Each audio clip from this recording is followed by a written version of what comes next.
जी अस्सलाम वालेकुम dear students, हमारा प्रोडक्ट टेबल वाला चैप्टर चल रहा है। सो इसी प्रोडक्ट टेबल वाले चैप्टर में हमारे पास ग्रुप हमारे कंप्लीट हो चुके हैं। तो आज हमारा जो है बेटा जो टॉपिक है वो एक्चुअली हमारा किसके साथ रिलेट करता है? पीरियड्स के साथ। पीरियड्स को डिस्कस करेंगे और फिर कोशिश करेंगे इसी लेक्चर में हम ब्लॉक को भी क्या कर दें, कंप्लीट कर लें। तो हम ये कहते हैं कि हमारे पास जो पीरियड की बेसिक जो डेफिनेशन थी वैसे तो हमने वहाँ पे लिखी थी, लेकिन चलें एक बार रिपीट कर देते हैं। तो हम कहते हैं हॉरिजॉन्टल जो रोज है ना आर कॉल्ड पीरियड, इसको हम क्या बोलते हैं? ये हमारे पास क्या बेटा? पीरियड कहते हैं हम इसे, हॉरिजॉन्टल रोज को। फिर हम क्या कहते हैं?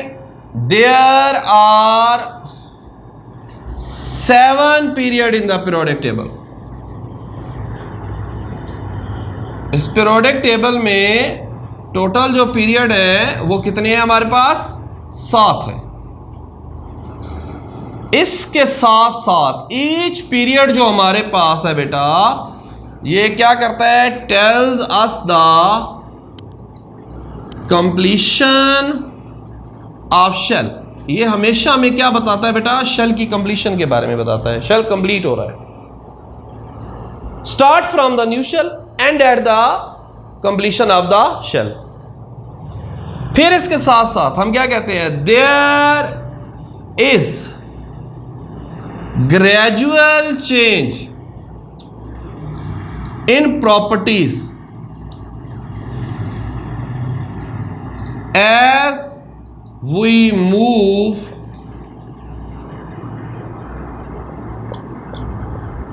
across the period। यानी हम पीरियड के अंदर अगर मूव करेंगे तो प्रॉपर्टीज के अंदर कोई सिमिलैरिटी एग्जिस्ट नहीं करती, बल्कि क्या आ रहा होता है? Gradual change in properties, because electrons are change in the electron change gradually. बहुत इंपॉर्टेंट पॉइंट लिख रहा हूं। Period number of an element depend upon the valence shell number that have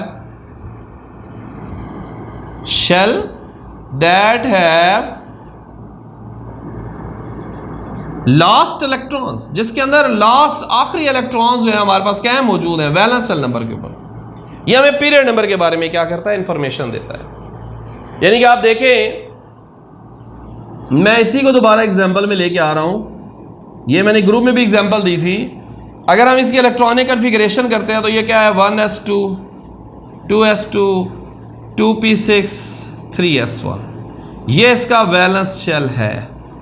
इसके वैलेंस शेल में एक इलेक्ट्रॉन है और इसके वैलेंस शेल का नंबर क्या है? 3। सो इसका मतलब ये किस पीरियड में मौजूद होना चाहिए? थर्ड पीरियड में से मौजूद होना चाहिए। ये हमारे पास क्या है? पीरियड नंबर हमें ये इंफॉर्मेशन देता है। अब इसके बाद बेटा थोड़ा सा वैसे ही इसके डिस्कस कर लेते हैं। पीरियड में हमारे पास जैसे फर्स्ट पीरियड है उसमें 2 एलिमेंट्स हैं, सेकंड पीरियड में 8 एलिमेंट्स हैं, थर्ड पीरियड में भी 8 एलिमेंट्स हैं, फोर्थ में 18 हैं, फिफ्थ में 18 हैं, सिक्स में लॉन्ग हमारा पीरियड है 32 एलिमेंट्स हैं, सेवन्थ पीरियड में 23 एलिमेंट्स हैं। स्टिल IUPAC से अभी तक वो वेरीफाइड एलिमेंट्स नहीं है। कहीं कुछ लिटरेचर में ये 32 एलिमेंट्स भी लिखे हुए मिलते हैं, लेकिन अभी हमारे पास हम 109 की बेस के ऊपर अगर इस पीरियोडिक टेबल को डिस्कस करते हैं तो फिर 7th पीरियड में 23 एलिमेंट्स मौजूद हैं। अब हम डिस्कस करेंगे इस पीरियोडिक टेबल के अंदर लास्ट पोर्शन जो हमारे पास है वो है blocks in the periodic table. तो हम क्या कहते हैं? हमारे पास क्या है? There are 4 blocks in the periodic table. हमारे पीरियोडिक टेबल में टोटल 4 ब्लॉक्स जो है हमारे पास क्या है बेटा? मौजूद हैं। 4 ब्लॉक्स हैं। इनको हम क्या कहते हैं? इनमें हमारे पास एक ब्लॉक कौन सा है बेटा? S ब्लॉक है। फिर इसी तरह हमारे पास क्या है बेटा? P ब्लॉक है। फिर इसी तरह हमारे पास क्या है बेटा? D ब्लॉक है। फिर इसी तरह हमारे पास क्या है बेटा? F ब्लॉक है। अब ये ब्लॉक हमारे पास 4 है। ये हमारे पास पीरियोडिक टेबल के अंदर ऑलमोस्ट तकरीबन क्लियर है। तो हम कहते हैं ब्लॉक जो हमारे पास होता है ना, ऑफ एन एलिमेंट, किसी भी एलिमेंट के अगर हम ब्लॉक की बात करेंगे, ये किसके ऊपर डिपेंड करता है? डिपेंड अपॉन द वैलेंस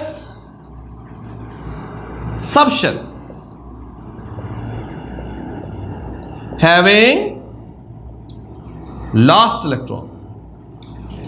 यानी कि ये उसके ऊपर डिपेंड करता है कि उसका वैलेंस शेल कौन सा है जिसके अंदर आखिरी इलेक्ट्रॉन्स मौजूद हैं। सो हम एक इस वैलेंस सब शेल को समझने के लिए हम एक एग्जांपल जो है वो ऐड करते हैं ऐसी, जिसमें वैलेंस शेल में एक से ज्यादा सब शेल मौजूद हो, ताकि हमें ब्लॉक को फाइंड करने में आसानी हो। तो मैं ऐसा करता हूं, मैं यहां पे एग्जांपल दे देता हूं आपको नाइट्रोजन की ना। तो 1s2 2s2 और हमारे पास क्या है 2p3, ये हमारा वैलेंस शेल है। ये एल शेल था, इसमें टोटल 5 इलेक्ट्रॉन है। n इज इक्वल टू क्या है बेटा 2 है।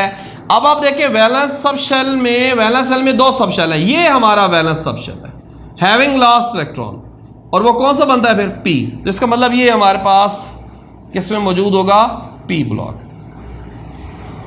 साथ साथ मैंने आपको जैसे जैसे एलिमेंट्स की अरेंजमेंट के बारे में बता रहा था, ग्रुप को पीरियोडिक टेबल को डिस्कस कर रहा था, तो मैंने आपको एक साथ इंफॉर्मेशन भी दी है कि हमें जस्ट एलिमेंट का एटॉमिक नंबर पता हो तो we can easily place the element in the periodic table. हम एलिमेंट को बहुत इजीली पीरियोडिक टेबल में क्या कर सकते हैं, प्लेस कर सकते। बहुत आसान है ये, कोई मुश्किल नहीं है।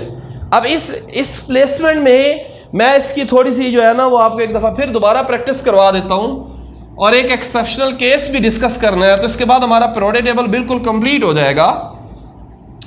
हमें जस्ट एलिमेंट का एटॉमिक नंबर पता हो। सल्फर ले लेते हैं, एटॉमिक नंबर 16, मास नंबर क्या है 32।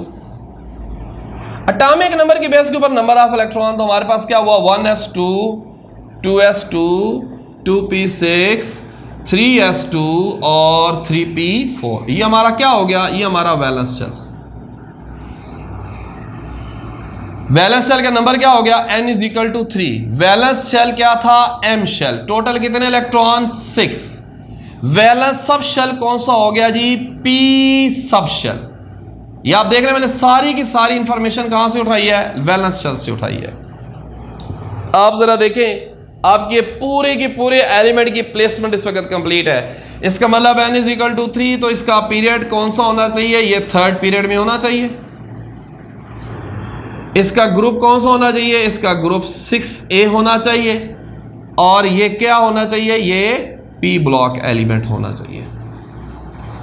ये हमारे पास एलिमेंट की कि हमें जस्ट एटॉमिक नंबर का पता हो तो हम एलिमेंट को क्या कर सकते हैं, बहुत इजीली प्लेस कर सकते हैं। जैसे मैंने आपको ये कहा था कि हम एक एक्सेप्शनल केस डिस्कस करेंगे, और वो एक्सेप्शनल केस हमारे पास क्या है, वो है मेरे बच्चे हीलियम। आप लोग अक्सर कंफ्यूज हो जाते हैं इस पर, अक्सर बच्चे परेशान होते हैं। ये एक इंपॉर्टेंट क्वेश्चन है, एक इंपॉर्टेंट हिंट है एग्जामिनर के लिए, बच्चे से इस चीज़ को सॉर्ट आउट करने के लिए कि बच्चे ने कितना कंसेप्ट अपना क्लियर किया है। अगर हम इसकी इलेक्ट्रॉनिक कन्फिगरेशन करते हैं तो वो कुछ ये बताती है कि इसका केस शेल है, उसमें 2 इलेक्ट्रॉन हैं, n इज इक्वल टू 1 है, और इसका वैलेंस सब शेल कौन सा है, s सब शेल है। ये सारी इंफॉर्मेशन हमें इसके वैलेंस शेल इलेक्ट्रॉनिक कन्फिगरेशन से मिलती है। लेकिन जब हम इसको पीरियोडिक टेबल में देखते हैं तो कुछ और बता रहा होता है। शेल नंबर इसका 1 है, तो हम कहते हैं इसका पीरियड तो कौन सा है, फर्स्ट पीरियड है। ये तो बात ठीक है, बट हम जब देखते हैं 2 इलेक्ट्रॉन है, तो अभी हम बात कर रहे थे कि number of electron in the valence shell tells us its group number, लेकिन ये मेरे बच्चे ग्रुप 8a में प्लेस है, और इसका ब्लॉक भी कौन सा है, p ब्लॉक है, बिकॉज ये एक नोबल गैस है। और नोबल गैस बेटा क्या होते हैं, जिनके वैलेंस शेल कंप्लीट होते हैं, ये स्टेबल होती हैं, और पीरियोडिक टेबल को इन सब को कंबाइन करके एक ग्रुप के अंदर प्लेस किया गया है, और वो ग्रुप कौन सा है, ग्रुप 8 है।